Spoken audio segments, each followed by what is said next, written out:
정부와 서울시가 대립하다 일단 숨고르기를 하는 상황입니다. 그렇다면 향후 부동산 시장 어떻게 움직일까요? 박연신 기자, 이 오세훈 시장발 재건축 재개발을 통한 공급 확대, 이 안에 대해서 전문가들의 평가 그리고 전망은 어떻습니까? 네, 전문가들의 의견도 엇갈립니다. 이 긍정적인 시각의 전문가들은 장기적으로 공급 시그널이 시장을 안정화시킬 수 있다고 봅니다. 재개발, 재건축을 규제하다 보니까 좀 억눌려 있다가 사실 뭐 시장에서 옛날 제품이 새로운 제품으로 변경되면 당연히 일부 가격 상승을 가져올 수 있고 부작용일 수도 있지만 실질적으로 봤을 때는 사실 일시적인 현상이고 장기적인 측면에서 바라보았을 때는 공급 과다로 인해서 시장 안정에 기여할 수 있는 장점도 있다.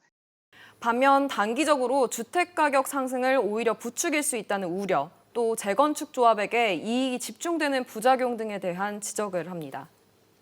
강남의 재건축이나 한강변 재건축은 풍향계 역할을 하죠. 강남의 재건축이 오르고 강남의 집값이 오르고 그럼 결국 강북이나 수도권으로 확산되고 전국적으로는 집값 상승에 불씨가 될 수 있는 여지가 높습니다.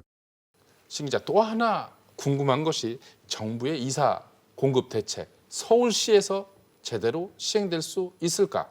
혹시나 서울시와 정부가 엇박자를 내는 것이 아니냐, 이런 우려도 있는데요. 네, 정부의 이사 공급 대책은 2025년까지 전국에 83만여 가구를 공급하겠다는 내용이고 이 중에서 서울 지역이 32만 가구를 차지합니다. 여기에 정부가 추진하는 도심권 공공개발도 각 지자체가 심의와 인허가권을 갖고 정부는 법령 정비와 예산 등을 지원하기 때문에 상호 협조가 필수입니다. 이 오 시장은 서울 권역에서 진행 중인 주택 공급 계획의 반대 입장으로 돌아설 경우 이사 공급 대책은 차질을 빚을 수밖에 없습니다. 반면 오 시장 입장에서도 자신이 공약으로 내건 재건축, 재개발 활성화를 위해서는 안전 진단 등 중앙 정부의 협조가 필수적입니다. 따라서 서울시와 정부가 엇박자를 낼 수도 있지만 이사 대책이 기본적으로 공급 대책이기 때문에 서로 윈윈하는 대안을 찾을 가능성도 있어 보입니다. 박 기자, 마지막으로 중요한 질문 하나 해보겠습니다.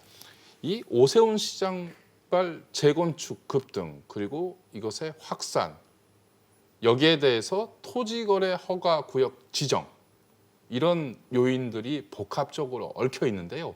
과연 앞으로 부동산 시장은 안정세를 찾을까요? 아니면 다시 급등할까요? 네, 가격 상승 압력이 높아질 가능성이 있는 것은 사실이지만 추가 상승 여력이 폭발적으로 나타날 것 같지 않다는 전망이 우세합니다. 현 부동산 시장을 살펴보면 지난해부터 올해까지 가격이 너무 많이 올랐기 때문입니다. 최근에 서울의 약간 주변부나 중저가 주택들도 워낙 키 맞추기용으로 가격이 많이 올랐고 재건축 재료나 이런 것들이 구체화되거나 관련법 변경이나 이런 것까지는 변수나 시간도 좀 걸리는 문제여서 당장은 그렇게 뭐 상승 영향이나 이런 것들이 급격하게 나타나진 않을 것 같아요. 네, 또 정부가 이사 공급 대책을 하나하나씩 추진하고 있기 때문에 장기적으로 결국 안정세를 찾아갈 것이라는 전망도 나오고 있습니다. 다만 변수는 있습니다. 종부세 기준 완화, 일부 대출 규제 완화, 이런 논의가 진행되고 있는데요. 유동성이 넘치는 상황이어서 자칫 시장의 이상 신호로 해석될 가능성이 있습니다.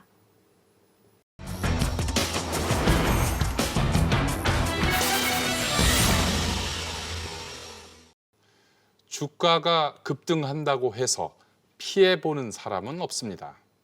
투자자도 기업도 이득입니다.